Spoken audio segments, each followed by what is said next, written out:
दोस्तों मैं सौरभ। इस एलईडी टीवी में ये समस्या ये है कि ये चल तो रही है एकदम सब कुछ अच्छे से, लेकिन इसमें साउंड की प्रॉब्लम है, जो कि साउंड आ नहीं रहा है। और यहाँ पर जिसका जो कार्ड लगा हुआ है, मैंने यहाँ पे ये जो कैपेसिटर है इसको चेंज किया, ये ख़राब था।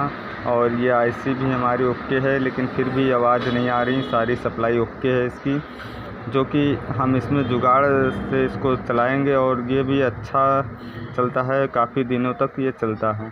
तो ये जो 2 नंबर और 3 नंबर जो पिन है, इसको हमें आपस में साइड कर देना है और हमारी आवाज़ ओके हो जाएगी।